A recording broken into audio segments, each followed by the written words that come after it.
Good morning sir. Good morning. 1-2 minute wait कर लेते हैं, सबको आने देते हैं, तब तक क्लास स्टार्ट करते हैं। Okay sir.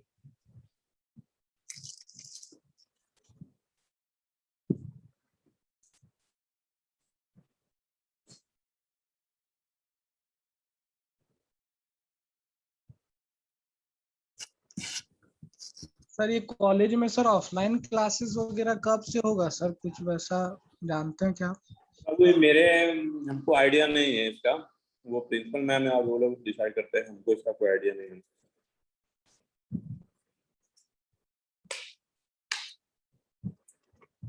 नहीं तो सर ये दूसरे कॉलेजेस में जैसे स्टार्ट हो गया है तो वो तो हाँ, प्रिंसिपल लगभग सब जगह स्टार्ट हो गया है, हमको भी पता है।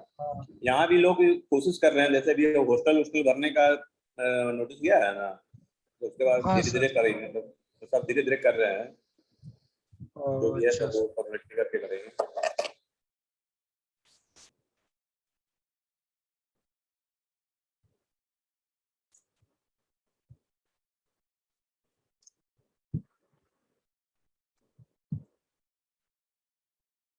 चलिए, लास्ट क्लास में हम लोग डिस्कस किए थे पॉइंटिंग वेक्टर, पॉइंटिंग थ्योरम। आज हम लोग डिस्कस करेंगे, जब आपका वेव ट्रेवल कर रहा है तो नॉर्मली किसी से इंसिडेंट करता हो, मतलब कि एक मीडियम से दूसरे मीडियम में जब जा रहा है तो नॉर्मली इंसिडेंट जब होगा किसी दूसरे मीडियम के लेयर से, फर्स्ट जो लेयर है, तो क्या क्या होगा, मतलब कि कुछ कुछ पोर्शन ऑफ वेव का क्या होगा, मतलब कि ट्रांसमिट कर जाएगा, कुछ पोर्शन ऑफ वेव का क्या होगा, रिफ्लेक्ट करेगा। अब वो डिफरेंट डिफरेंट मीडियम पर डिपेंड करता है। अगर डाइलेक्ट्रिक टू डाइलेक्ट्रिक है, एक डिफरेंट डाइलेक्ट्रिक मीडियम से अदर डाइलेक्ट्रिक मीडियम में है, तो ये फिनोमेना होगा। बट आप देखेंगे, अभी डिस्कस भी करूंगा, जब डाइलेक्ट्रिक से कंडक्टर जाएगा तो ट्रांसमिट कुछ भी नहीं करेगा, टोटल रिफ्लेक्ट हो जाएगा। तो वो चीज भी हम लोग देखेंगे मैथमेटिकली, और ये कैसे वेव मैथमेटिकली इसमें हम लोग फाइंड आउट करेंगे कि how much portion will go other side, how much portion will reflect. तो ये सब चीजें हम लोग डिस्कस करेंगे आज के क्लास में, और उसमें वो चीज हम लोग देखेंगे कि ये जो भी कितना भी पोर्शन आपको रिफ्लेक्ट कर रहा है या ट्रांसमिट कर रहा है, ये डिपेंड करेगा मीडियम का वैल्यू पे। यहाँ पर मीडियम का वैल्यू सिग्मा, म्यू, एप्सिलॉन, ये सब जितना है वो उस पर आपको डिपेंड करेगा। तो हम टॉपिक स्टार्ट करते हैं।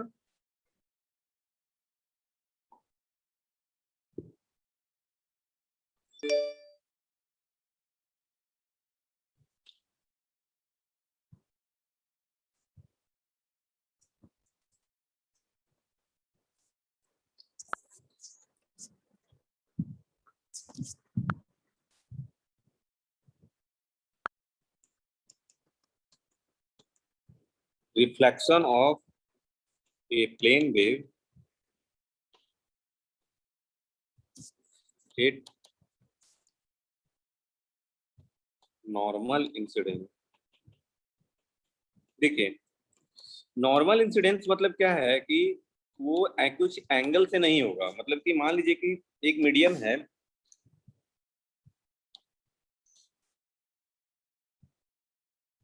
एक मीडियम वन है यहाँ पे, मीडियम वन, ये मीडियम टू है। मीडियम वन जो है उसका मीडियम सिग्मा म्यू वन और sorry sigma two epsilon two और म्यू टू, जो मीडियम प्रॉपर्टी जो कांस्टेंट है वो डिफरेंट डिफरेंट है। तो वेव कोई भी प्रोपेगेट हो रहा है, तो वेव जो प्रोपेगेट हो रहा है और वो इंसिडेंट ये नॉर्मली कर रहा है, मतलब कि परपेंडिकुलर, मतलब कि ऐसा नहीं है कि कुछ एंगल से। एंगल मतलब क्या कि इस तरह से एंगल लेके या कुछ ऐसा नहीं है, नॉर्मली इंसिडेंट कर रहा है, तब केस के हम लोग को स्टडी करना है। तो देखिए मान लीजिए कि हम जो इसको डिवाइड कर रहे हैं, मतलब कि मीडियम यहाँ पे तीन कंपोनेंट होगा, जो हम पहले भी बोल रहे हैं कि वेव प्रोपेगेट जो होता है एक डायरेक्शन में होगा, इलेक्ट्रिक फील्ड अलग डायरेक्शन में होगा, मैग्नेटिक फील्ड अलग डायरेक्शन में होगा। मतलब कि तीनों जो है direction of propagation, electric field और मैग्नेटिक फील्ड, तीनों म्यूचुअली परपेंडिकुलर होगा। मतलब कि इस पे आप लोग को कोई शक नहीं होना चाहिए। एक अगर एक अलग डायरेक्शन में है तो अदर दूसरा अलग में है और तीसरा अलग में डायरेक्शन में होगा, तीनों। तो मान लीजिए कि जो यहाँ पर है इस डायरेक्शन में जेड है, ठीक है, जेड डायरेक्शन में जो है डिवाइड कर रहा है प्लेन मीडियम को, मीडियम वन और मीडियम टू को, एबव एक्स है, ठीक है। और यहाँ पर ही इसी का परपेंडिकुलर एक्स और जेड का परपेंडिकुलर तो नीचे आपका पेन खड़ा कर दो, मतलब कि दैट इज द वाई। यहां तक किन्हीं को डाउट है तो बोलिए।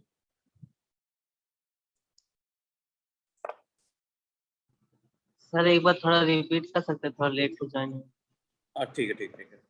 देखिए हम लोग को आज स्टडी करना है reflection of plane wave at normal incidence. मतलब कि आपका जो प्लेन वेव जो प्रोपेगेट हो रहा है, तो एक मीडियम से जब दूसरे मीडियम में जाने लगेगा, तो वो परपेंडिकुलरली जब नॉर्मली जब स्ट्राइक करेगा मीडियम, कहीं तो लेयर होगा ना, कहीं पर एक पर्टिकुलर लेयर होगा। मान लीजिए कि एक बुक रखे हो और वो और एक वुड का मटेरियल दोनों टच कर रहे, मैंने सटा हुआ है, तो वुड से वेव प्रोपेगेट कर करके ये वाले बुक में जा रहा है, बुक में जहां पर कागज का बना हुआ है, तो इंसिडेंट करेगा। तो दोनों के मीडियम का जो प्रॉपर्टीज है अलग अलग होगा, तो जो स्ट्राइक करेगा तो ये जरूरी नहीं है कि टोटल का टोटल वेव ट्रांसमिट हो जाएगा अदर मीडियम में। वो क्या होगा कि कुछ वेव जो है यहाँ पर ये स्ट्राइक हुआ, तो कुछ पोर्शन ये साइड जाएगा और कुछ पोर्शन बाउंस बैक करके रिटर्न करके ये रिफ्लेक्ट हो जाएगा। ये तीन चीज होगा, ये इंसिडेंट वेव होगा, आई से इंडिकेट करोगे जिसको इंसिडेंट, और ये ट्रांसमिट हो जाएगा कुछ पोर्शन, और कुछ पोर्शन जो है रिफ्लेक्ट हो जाएगा। तो यही तीनों चीज को हम लोग को स्टडी करना है। तो इसमें स्टडी क्या करना है कि हम जो वेव है, वेव की बात जब कर रहे हैं उसमें क्या होता है, इलेक्ट्रिक फील्ड और मैग्नेटिक फील्ड दोनों है, और electric field magnetic field perpendicular to each other है, और वो mutually perpendicular to direction of propagation भी है। मतलब कि जो डायरेक्शन में आपका वेव जा रहा है उससे परपेंडिकुलर होगा इलेक्ट्रिक फील्ड, और मैग्नेटिक फील्ड भी परपेंडिकुलर होगा, और इलेक्ट्रिक और मैग्नेटिक फील्ड ईच अदर भी वो परपेंडिकुलर होगा। यहाँ तक किसी को फिर डाउट है तो बोलिए।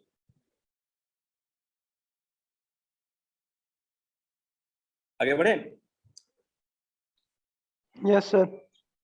ठीक है, देखिए अब क्या है कि मान लीजिए कि आपका एक मीडियम, दो मीडियम है, जिसमें मीडियम वन है मीडियम टू है, और जो जेड एक्सिस है, जो जेड जीरो पे, मतलब कि आपका ये साइड जेड जीरो, ये साइड लेफ्ट साइड, और Z greater than one right side, तो ये आपको डिवाइड कर रहा है दो मीडियम को, ठीक है। इसमें क्या है कि एक्स परपेंडिकुलर जो लाइन है वो एक्स डायरेक्शन हुआ, और इस पर पेन रख दीजिए, पॉइंट जो वाई वाला है जो उस पर पेन रख दीजिए, that is the Y direction. तो ये आपका तीनों चीज हो गया। अब क्या है कि हम लोग जानते हैं, मान लीजिए कि इंसिडेंट में जो हो रहा है, इंसिडेंट वेव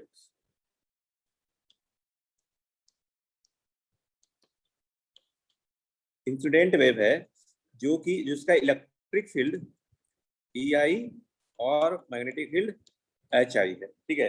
तो इलेक्ट्रिक फील्ड और HI और EI और HI is travelling in Z direction, वो भी पॉजिटिव जेड डायरेक्शन।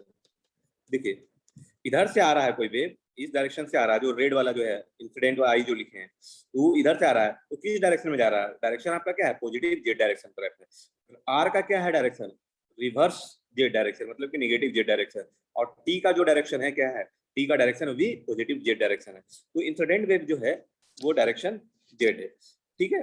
तो EIS जो है, हम लोग वेव का क्वेश्चन लिखे थे EI और जेड, तो initial condition EI0 minus E power gamma 1 Z और AX, मतलब इलेक्ट्रिक फील्ड का जो हम डायरेक्शन लिए हैं एक्स डायरेक्शन है, और जेड क्या शो कर रहा है? डायरेक्शन ऑफ प्रोपगेशन, जो जेड डायरेक्शन में प्रोपगेशन कर रहा है। अगर पॉजिटिव है, पॉजिटिव डायरेक्शन में जा रहा है, इसलिए माइनस यहाँ पर साइन है। ये आपको पहले क्वेश्चन में बताया गया कि मीडियम 1 है और गामा 2 और मीडियम 2 लेंगे। यहाँ तक किसी को डाउट है तो बोलिए। तो ये वाला इक्वेशन कैसे लिखे सर? ये वाला क्वेश्चन आप लोग को बताया गया था स्टार्टिंग में इलेक्ट्रिक फील्ड का, याद कीजिए। जो अल्फा और बीटा के साथ में था, यहाँ पे गामा आई अल्फा प्लस बीटा का है ना, तो ये एक्सपोनेंशियल के फॉर्म में बताया गया था, फिर कॉस स्क्वायर करके किया गया था। मैं दिखा देता हूँ आपको, एक मिनट।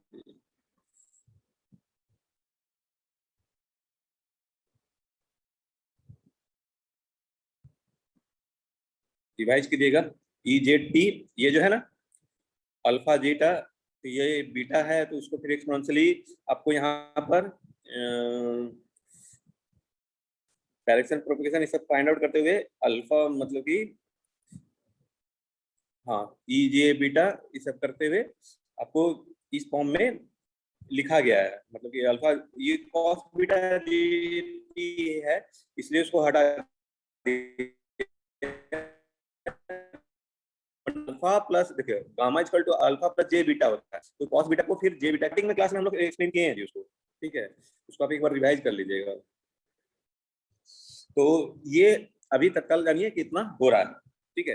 अब जो है HIS जेड, ये भी जेड डायरेक्शन में प्रोपोगेट हो रहा है, लेकिन HI0 और डायरेक्शन ऑफ प्रोपोगेशन गामा के साथ जेड, लेकिन H का डायरेक्शन क्या होगा बताइए आप? H का डायरेक्शन क्या होगा? इलेक्ट्रिक फील्ड का कंपोनेंट X डायरेक्शन में है, डायरेक्शन ऑफ प्रोपोगेशन जेड है, तो H का मैग्नेटिक फील्ड का डायरेक्शन क्या होगा बताइए?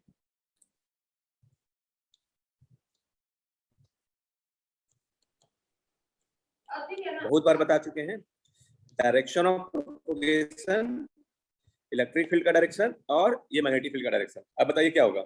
यहाँ पर AZ है, ये X है, तो यहाँ पर क्या होगा H का जो AZ आएगा बताइए?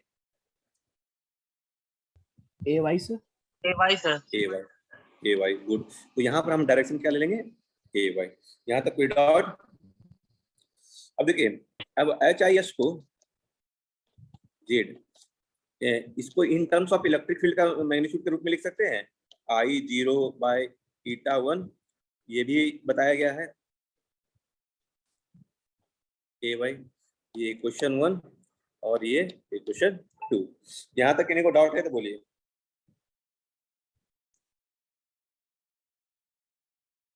आगे बढ़े।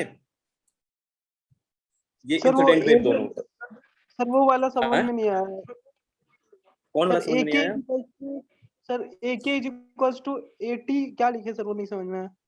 देखिए ये जो है ना होता है डायरेक्शन ऑफ वेव प्रोपगेशन। देखिए हम पहले भी बोले कि तीनों म्यूचुअली परपेंडिकुलर होता है, तो direction of wave propagation equal to direction of electric field cross product of direction of magnetic field, ठीक है। डायरेक्शन ऑफ वेव प्रोपगेशन आप ले चुके हो, जेड डायरेक्शन में है, और मान लीजिए अभी कुछ नहीं है, तो डायरेक्शन ऑफ इलेक्ट्रिक फील्ड आपका लिया हुआ है एक्स डायरेक्शन में है, तो मैग्नेटिक फील्ड का डायरेक्शन क्या होगा? अच्छा ठीक है सर। AX क्रॉस किससे करेंगे तो AZ आएगा, तो AY से करेंगे तब तो AZ आएगा, AY आ गया, तो ये यहाँ पर 2 आ गया। अब जो है इंसिडेंट वेव दोनों फाइंड आउट हो गया, ठीक है। अब हम रिफ्लेक्टेड वेव में जाते हैं। हम पहले भी बोल चुके हैं कि कुछ पोर्शन ट्रांसमिट करेगा, कुछ पोर्शन आपका रिफ्लेक्ट करेगा। तो जब रिफ्लेक्टेड वेव में जाइएगा तो रिफ्लेक्टेड वेव का डायरेक्शन क्या होगा बताइए? Sir negative of Z axis, minus Z direction होगा। तो रिफ्लेक्टेड वेव का डायरेक्शन क्या हो जाएगा? Minus Z direction. तो E R H R is travelling along minus A Z in OB. Medium किस में करेगा? मीडियम 1 में ही करेगा, रिफ्लेक्ट जो करेगा।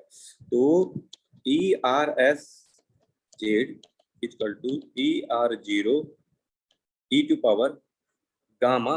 माइनस लेंगे कि प्लस लेंगे? आप ये बताइए, गामा प्लस लेंगे कि माइनस लेंगे? Plus sir. प्लस प्लस लेंगे, क्योंकि वो नेगेटिव रहता था, पॉजिटिव डायरेक्शन में जाएगा। और यहाँ पर ax आएगा कि माइनस ax आएगा बताइए? ये ax नहीं रहेगा। देखिए, आपको इसको समझने के लिए आपको थोड़ा सा सोचना पड़ेगा। थोड़ा सा सोचना, ये क्या रहेगा? x डायरेक्शन क्या है? परपेंडिकुलर है, ठीक है, ऊपर में है। तो ये जो है, ये x जो है ऊपर में है, और y जो है पेन की तरह है, ठीक है।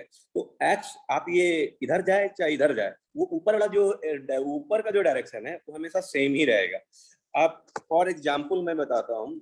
मान लीजिए कि आप बस पे बैठे हुए हैं, वो भी विंडो साइड बैठे हुए हैं, विंडो साइड बैठे हुए हैं, आप बस के विंडो साइड बैठे हुए हैं, और आपकी बस जो है जेड डायरेक्शन में चल रहा है। बस जेड डायरेक्शन में चल रहा है, आप विंडो के साइड जो बैठे हुए हैं वो आपका समझिए राइट हैंड है, तो वो हम वाई डायरेक्शन मान लिए, ठीक है। और एक्स डायरेक्शन क्या हो गया? आपका हेड का टॉप जो है एक्स डायरेक्शन हो गया। बस रिवर्स जब आएगा तो क्या वो माइनस एक्स में जाएगा कि पॉजिटिव एक्स ही रहेगा?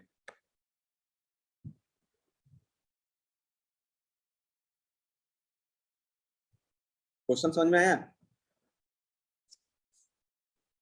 हेलो? नहीं सर। नहीं, क्वेश्चन समझ में नहीं आया, ठीक है। मैं फिर से बताता हूँ, क्वेश्चन पूछता हूँ आप लोग से। आप एक किसी बस पर बैठे हुए हैं, ठीक है, और बस का विंडो साइड बैठे हुए हैं, ठीक है। बस में आप विंडो का जो सीट है उस पर बैठे हुए हैं, ठीक है। तो आपका जो बस का डायरेक्शन है, जो बस जो प्रोपेगेट मतलब बस जो चल रहा है उसको मान लीजिए जेड डायरेक्शन, जो ये जेड डायरेक्शन है, ठीक है, ये जेड डायरेक्शन। और आपका जो ये वाई है, वाई क्या है? परपेंडिकुलर है, मतलब कि राइट हैंड साइड जो है वो वाई डायरेक्शन है। और जो आपका हेड है, हेड एबव, वो क्या हो गया? एक्स डायरेक्शन हो गया।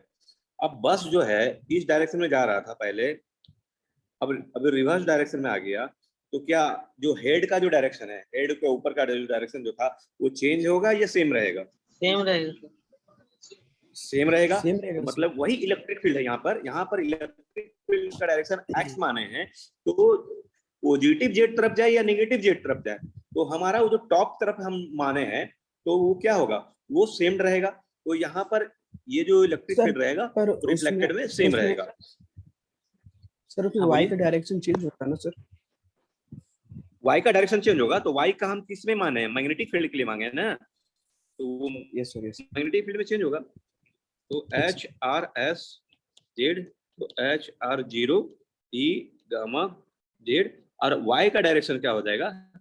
ये सेम हो जाएगा, क्योंकि आप रोड के उस साइड का जो देख रहे थे, अब क्या होगा? अपोजिट साइड आप आ जाओगे, तो ये माइनस वाई होगा। और नहीं तो फिर इसको फुलफिल कीजिए, ए के इक्वल टू ए और ए एच। तो ए के क्या हो गया? माइनस ए जेड हो गया, और ए एक्स हो गया।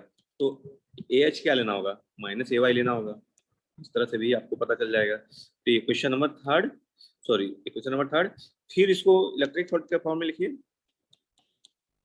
ई R 0 by theta 1 E gamma Z, ये माइनस ले लें मैग्नीट्यूड वाई। क्वेश्चन 4। यहाँ तक किन्हीं को डाउट है तो बोलिए फिर से।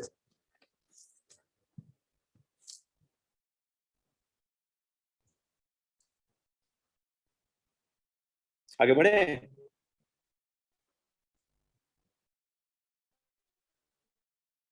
आगे बढ़े या कुछ डाउट है कहीं पे कहीं को? नाउ ट्रांसमिटेड वेव, अब जो ट्रांसमिटेड के पास आते हैं हम लोग,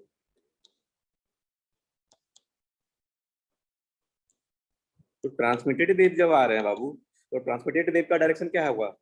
मान लीजिए कि positive positive Z H T is travelling along thus a direction, और मीडियम क्या हो जाएगा? मीडियम 2 हो जाएगा। इंसिडेंट और रिफ्लेक्टेड आपका मीडियम 1 में रहेगा, ट्रांसमिटिंग मीडियम 2 हो जाएगा।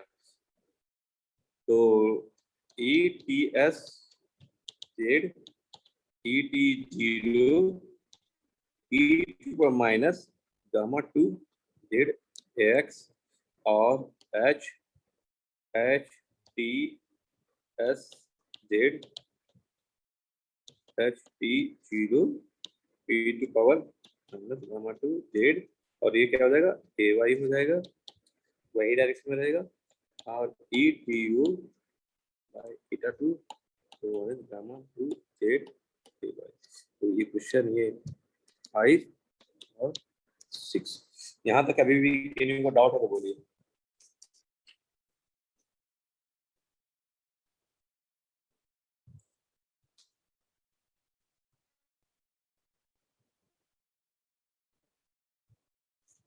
ठीक है, आगे बढ़े।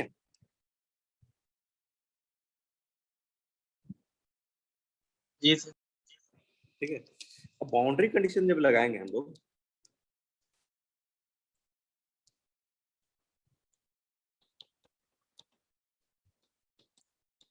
z इक्वल टू 0, मतलब कि जो वहां पर है वहां जहां से हम लोग को डिवाइड हो रहा है, तो टोटल वेव इन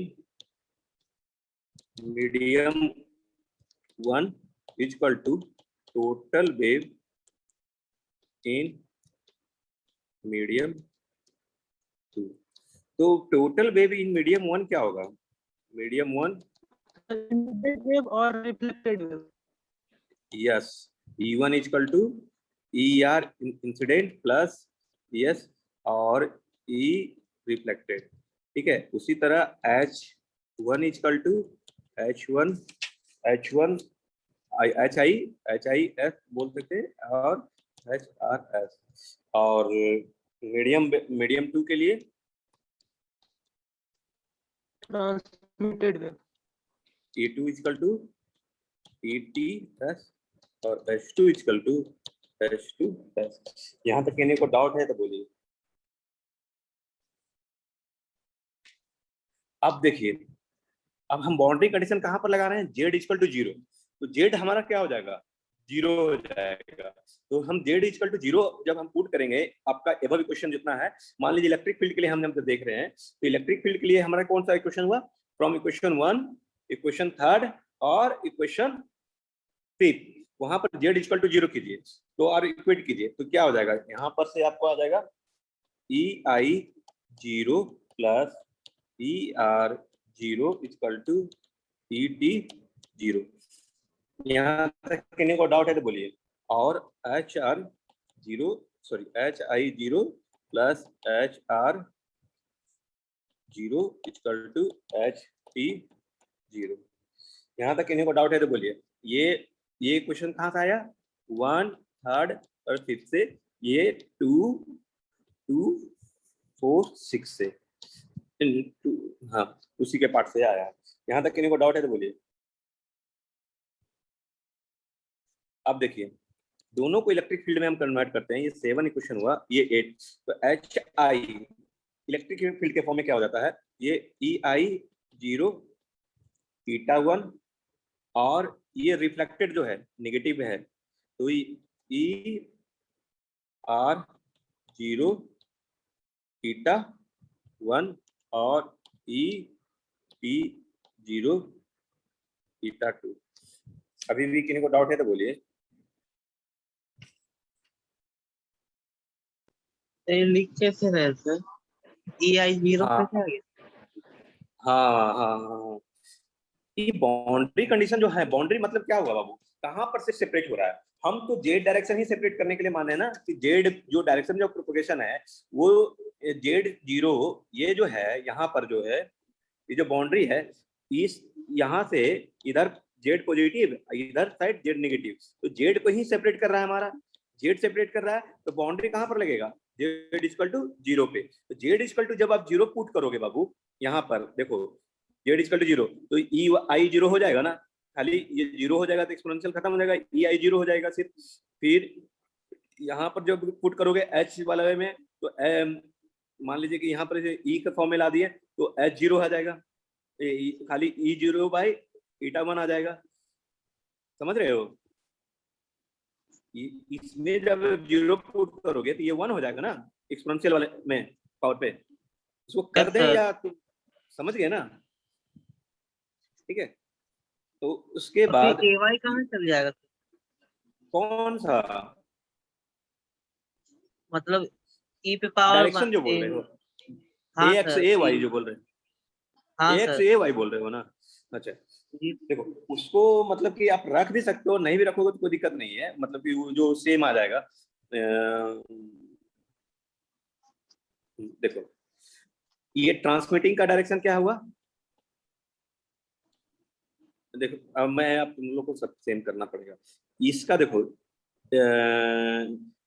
ए 0 आई का एक्स डायरेक्शन, इसका भी एक्स डायरेक्शन, इधर भी एक्स डायरेक्शन, तो दोनों कॉमन ले आओगे तो कैंसिल आउट हो जाएगा ना, खाली मैग्नीट्यूड रहेगा ना, समझ रहे मेरी बात जी को, समझ रहे हैं।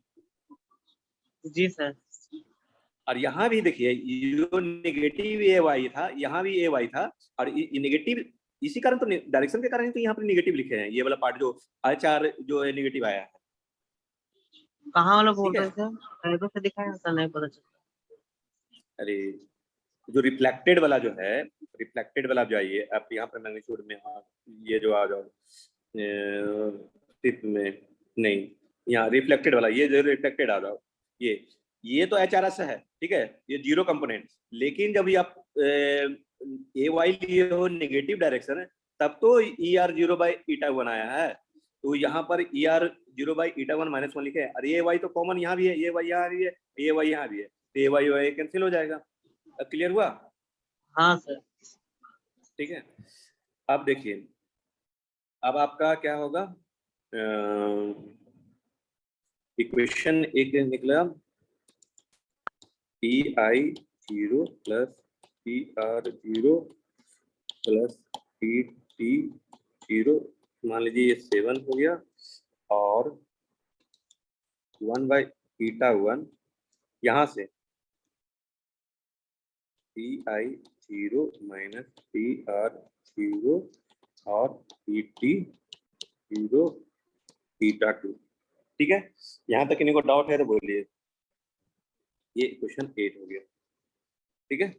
अब जो है हम इसको सिंप्लीफाई करेंगे, सिंप्लीफाई इन द सेंस ईटा 1 इधर ले जाइए, P1 0 माइनस पी आर 0 ई टी 0 ईटा 1 ईटा 2, तो ये क्वेश्चन 9 हो गया। अब जो है हमको चाहिए रिलेशन रिफ्लेक्टेड और इंसिडेंट के बीच में, रिफ्लेक्टेड और इंसिडेंट के बीच में, और ट्रांसमिटेड और इंसिडेंट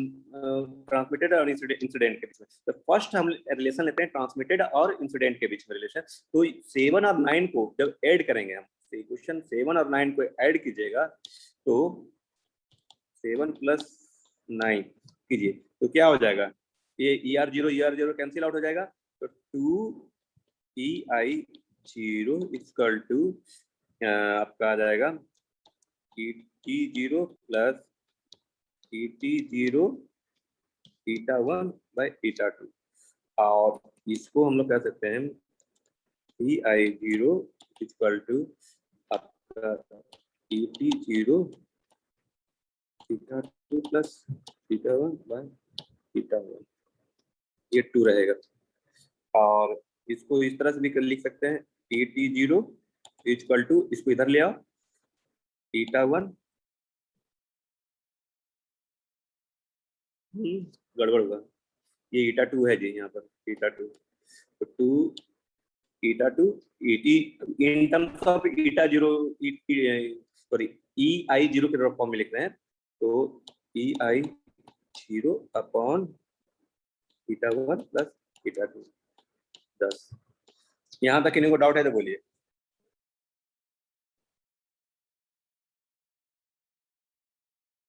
आगे बढ़े।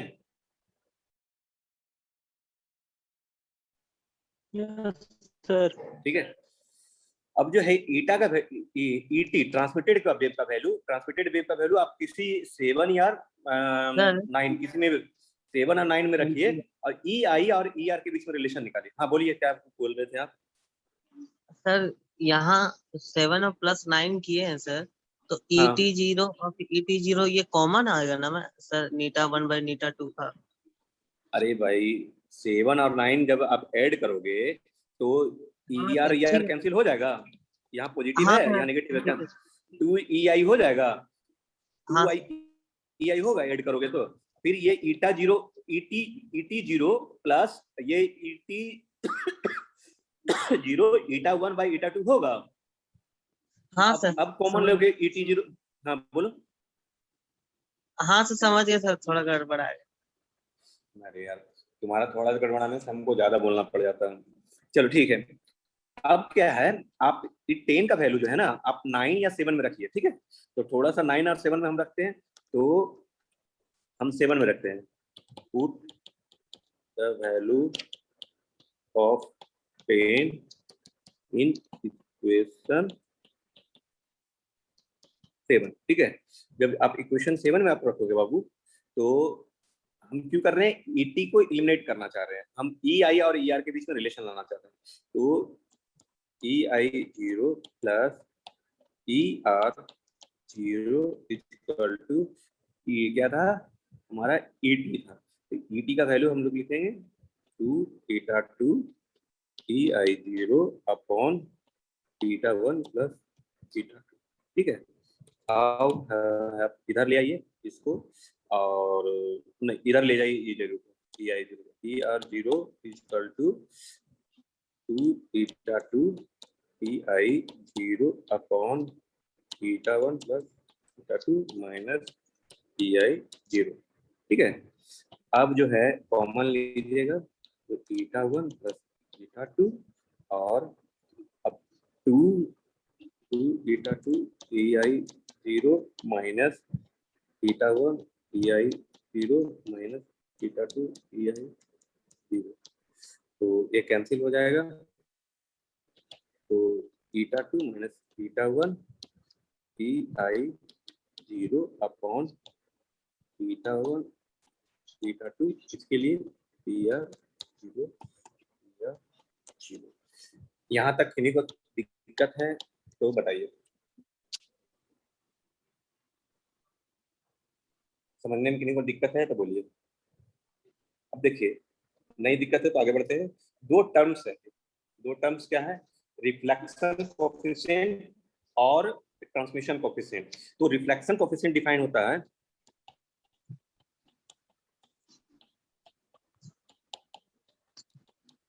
रिफ्लेक्शन कोएफिशिएंट डिफाइन होता है गामा, इस तरह गामा जो है बड़ी वाला ई R 0 upon E I 0।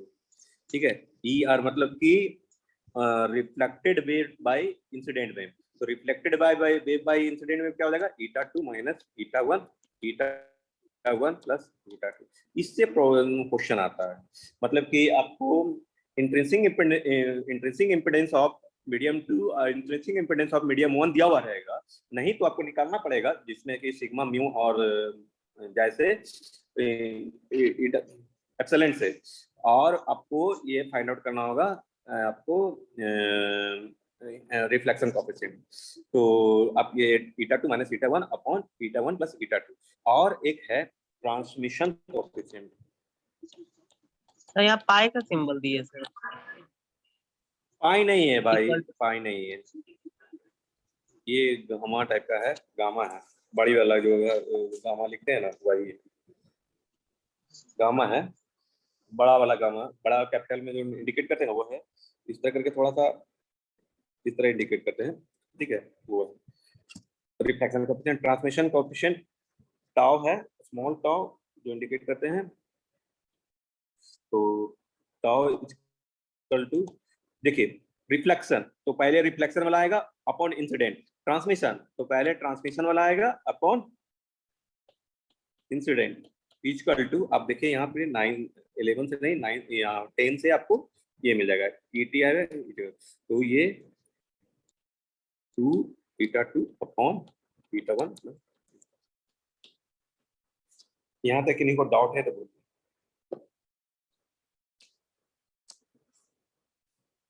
Sometimes आपको डायरेक्ट रिफ्लेक्शन कोएफिशिएंट दिया हुआ रहेगा, समटाइम्स डायरेक्ट आपको ट्रांसमिशन कोएफिशिएंट दिया हुआ रहेगा और इंसिडेंट वेव दिया हुआ रहेगा, इंसिडेंट वेव का मैग्नीट्यूड, तो ट्रांसमिटिंग और रिफ्लेक्टिंग वेव का मैग्नीट्यूड फाइंड आउट करने के लिए बोलेगा। तो इस तरह से डिफरेंट वे से आपको डिफरेंट किया जा सकता है। तो एक 2-3 और रिलेशन निकलता है, नोट डाउन कीजिएगा। 1 plus reflection coefficient equal to transmission coefficient होता है, ठीक है। और सेकेंड बोथ, मतलब क्या, ट्रांसमिशन कोएफिशिएंट और reflection coefficient both are dimensionless. Sir एक क्वेश्चन था सर। क्या बोलिए। सर ये जो रिलेशन निकाल रहा है वो तो z इज इक्वल टू 0 पे डिसकंटिन्यू हो रहा है, अगर किसी पोजीशन वेक्टर पे वो डिसकंटिन्यू हो तो ये मतलब रिलेशन तब भी बैठेगा जी, आप जो रिलेशन निकालिएगा z इक्वल टू 0 पे ही निकालिएगा ना। अगर आप उधर चले जाइएगा तो फिर तो वो हो जाएगा ना, अदर मीडियम हो जाएगा ना, मीडियम अदर हो जाएगा ना। नहीं, जैसे कि देखो, सर मीडियम को हम किसी पोजीशन वेक्टर पे रख दिए, z पे ना रख के किसी पोजीशन वेक्टर पे रख दिया, तो फिर ये सारा रिलेशन तो नहीं होगा। क्या पोजीशन वेक्टर बोल रहे हो, मतलब समझ में नहीं आ मतलब रहा। सर पोजीशन वेक्टर, जैसे वेक्टर तो यहाँ पे है मीडियम, ही ना, वेक्टर तो है ही ना, वेक्टर है कैसे नहीं है, वेक्टर तो है ही ना, डायरेक्शन तो सब चीज तो है ही ना। तब तो वो तो हटा रहे हैं ना उसको, फिर कॉमन आ रहा है ना, दोनों में कंपेयर कर रहे हैं ना कंपोनेंट को। अगर हम तुमको बोल रहे हैं कि इससे जो रिलेशन जो आया है, ट्रांसमिटिंग का ये मैग्नीट्यूड आ गया, इंसिडेंट का मैग्नीट्यूड आपको पता है, इंसिडेंट का मैग्नीट्यूड पता है, आप मीडियम का ट्रांसमिशन कोएफिशिएंट मालूम है, तो ईटी 0 पता चल गया तुम्हें। ईटी 0 मतलब कि आपको इस मीडियम का पता चला गया। ईटी 0 मतलब क्या मिल रहा है आपको, यहाँ पर जब आप आ जाओ ट्रांसमिटिंग वेव पास, ईटी 0 ये मिल रहा है, ये वाला पार्ट मिल रहा है। तो फिर आपको गामा, आपको तो पता है गामा, तो आपको उसको मीडियम का पता है, तो आप उसको डिराइव कर सकते हो ना क्वेश्चन। वेक्टर तो दोनों साइड इक्वल हुआ तब तो उसको कैंसिल आउट किए ना, हमको खाली मैग्नीट्यूड पर फोकस करना है, हमको ये चीज पर हमको फोकस करना है, ये चीज फाइंड आउट करना है, ये चीज हमारा अदर मीडियम में जाने बाद क्या होगा, या रिफ्लेक्ट होगा तो अदर मीडियम से वो एचआर क्या होगा, वो चीज हमको देखना है ना। क्लियर हुआ कि नहीं? Yes sir. तो हमको उस मैग्नीट्यूड आ जाएगा, तो फिर जो गामा है आपका अदर मीडियम का, तो जो अल्फा प्लस बीटा से बनता है, अल्फा प्लस जे बीटा से बनता है, तो अल्फा अलग चीज है और एटोनेशन कांस्टेंट, बीटा प्रोपगेशन कांस्टेंट है, तो वो तो आपको मीडियम पर डिपेंड करता है। वो मीडियम का जो जैसा जैसा रहेगा उस तरह से वैल्यू आप निकाल सकते हो। आप अल्फा और बीटा का तो रिलेशन हम लोग निकाल के देखें, तो वो चीज है, हमको मैग्नीट्यूड निकल जाएगा, मैग्नीट्यूड से फिर हमारा सारा चीज निकल जाएगा। अभी भी किन्हीं को डाउट है तो बोलिए।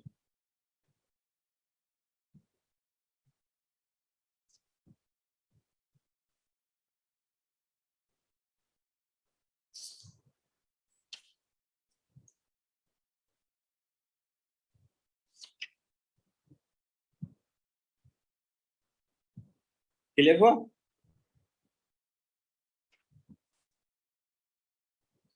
ठीक है, अगर कोई डाउट है तो पूछिए, अदरवाइज फिर आज यहीं तक रहने देते हैं। नेक्स्ट क्लास में फिर हम डिस्कस करेंगे, मंडे को फिर इम्यूनिटी का क्लास लेंगे, तो उस दिन मतलब कि कुछ प्रॉब्लम के साथ इसको कंप्लीट कर देंगे, तो हमारा ट्रांसमिशन लाइन कंप्लीट हो जाएगा। फिर हम नहीं वेव प्रोपगेशन कंप्लीट हो जाएगा, फिर हम लोग ट्रांसमिशन लाइन में जाएंगे। इसको आप लोग एक बार अपने से मैथमेटिकली करिएगा कोशिश, इसको ऊपर से नीचे तक ड्राइव कीजिएगा। और जिनसे अगर बहुत ज्यादा दिक्कत हो रहा है ड्राइव करने में, तो उतना कुछ याद नहीं रखना है यार, कि उनको रिफ्लेक्शन कोएफिशिएंट याद रखना है, ट्रांसमिशन कोएफिशिएंट का फॉर्मूला याद रखना है। हम डिराइव इसलिए करवाए हैं कि आपको मतलब कि जब प्रॉब्लम सॉल्व करने के लिए मिलेगा, इक्वेशन मिलेगा, तो वहां से आपको इजी होगा।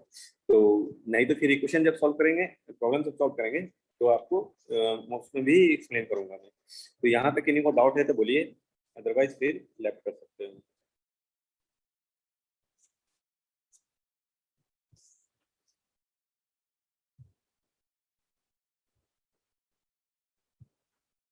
देखिए अब क्या है कि इसमें से और आगे जो पढ़ना है, एक थोड़ा सा डिफरेंट डिफरेंट केसेस पढ़ना है। मतलब डायरेक्टली रहा तो ठीक है, लेकिन डायरेक्टली टू कंडक्टर रहेगा तब क्या होगा, आप उसको थोड़ा सा सोचिएगा।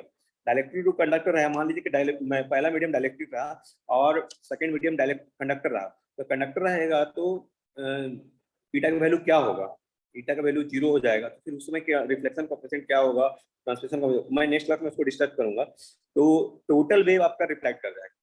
अगर डायरेक्टली से कंडक्टर मीडियम वेव जाना चाहेगा तो ट्रांसमिशन 0 होगा, क्योंकि आपका ट्रांसमिटिंग वैल्यू 0